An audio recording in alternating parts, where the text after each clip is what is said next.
Does the world seem out of bounds? Out of reach? Do you get tired every single step of the way? Does it sometimes feel like everything seems impossible? Maybe it's not you, but what you take with you. Adidas. Nothing is impossible.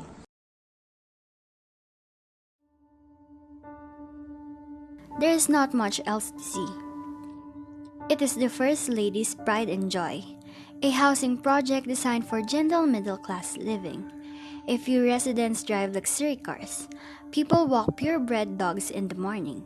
Trees shade the narrow paths, and the flowering hedges that border each building give the neighborhood a hushed, cozy feel. But those who need to come here know what to look for. The swinging gate, the twisting butterfly tree, the cyclone wire fence. A curtained window glows with the yellow light of a lamp perpetually left on. They do not stumble in the dark. They carry nothing, no books, no bags or papers.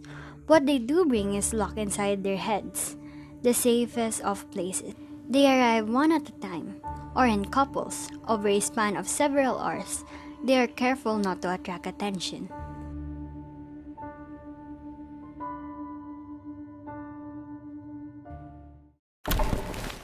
It is 1982. The girl who lives here does not care too much for the people who visit. She is 5. 2 uncles and an aunt dropped by the other day. 3 aunts and 2 uncles slept over the night before.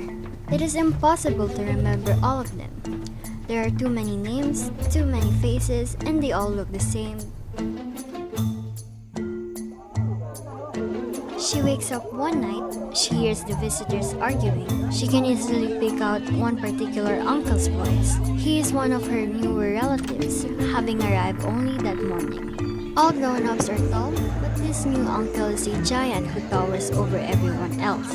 He never takes off his dark glasses, not even at night.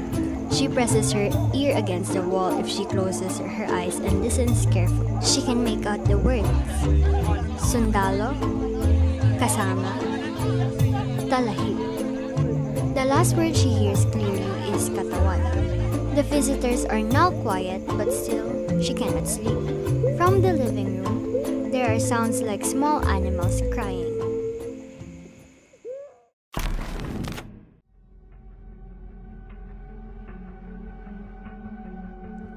She comes home from school the next day to see the visitors crowded around the television.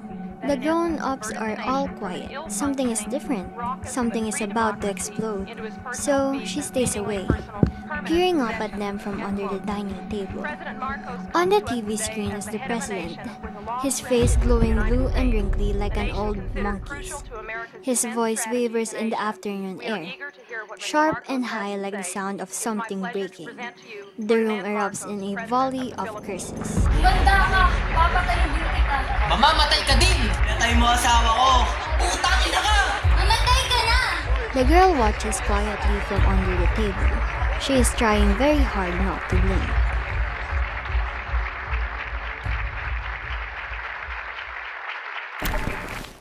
It is 1983. They come more often now. They begin to treat the apartment like their own house. They hold meetings under the guise of children's parties. Every week, someone's son or daughter has a birthday. The girl and her brother often make a game of sitting on the limp balloons always floating an inch from the floor. The small explosions like guns going off. She wonders why her mother served the visitors dusty beer bottles that are never opened. She is surprised to see the grown-ups playing make-believe out on the balcony. Her new uncles pretend to drink from the unopened bottles and begin a laughing game. Whoever laughs the loudest wins.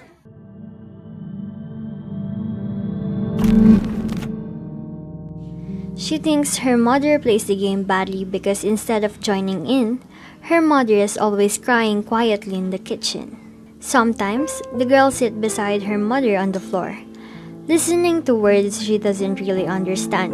Underground, resolution, taxes, bills.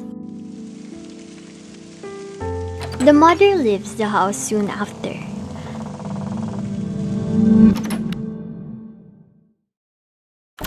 After an hour of hide and seek, the girl comes home one day to find the small apartment even smaller.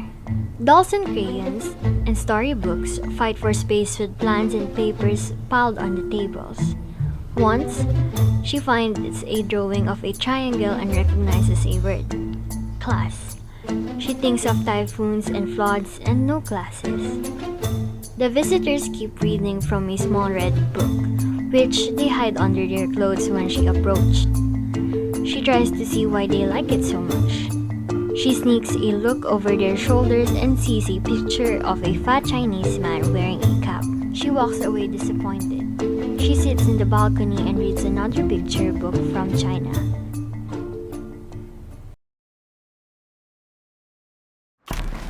It is 1984. The father is arrested right outside their house. It happens one August afternoon with all the neighbors watching. When the soldiers drive away, the murmuring begins.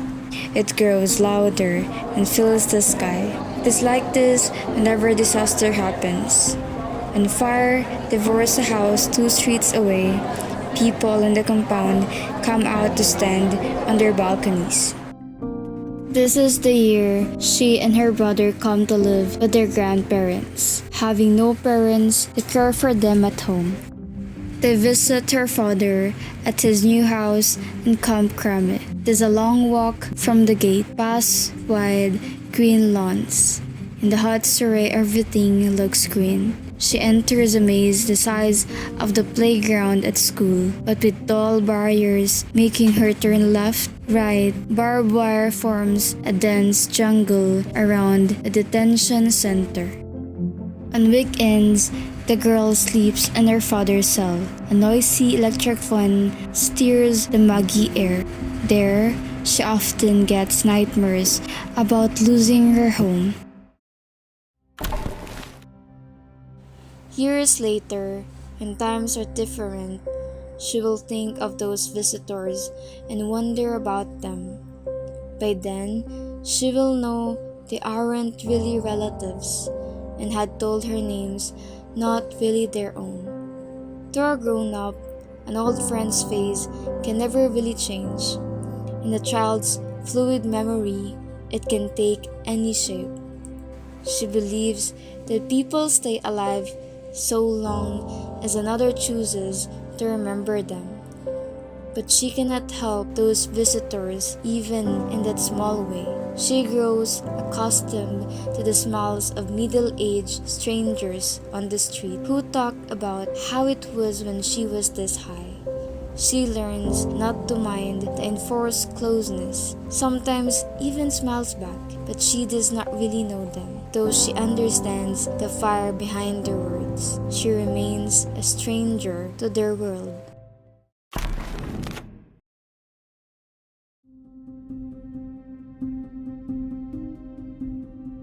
Late one night, she heard someone knocking on the door. She will look through the peephole and see a face last seen 15 years before.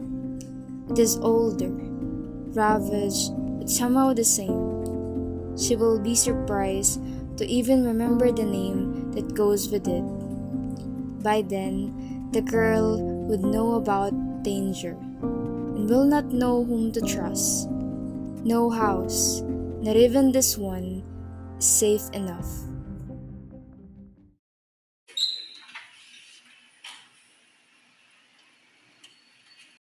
Nasaan na ang tatay mo?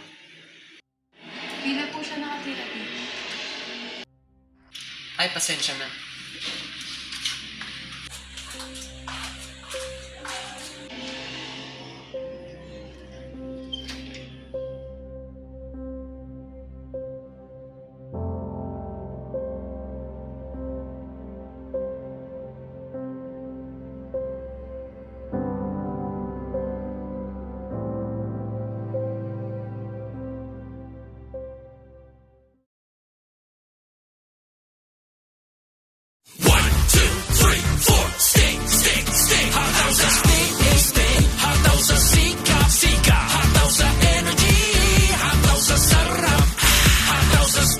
Sali na sa Sting Hataw Dance Challenge!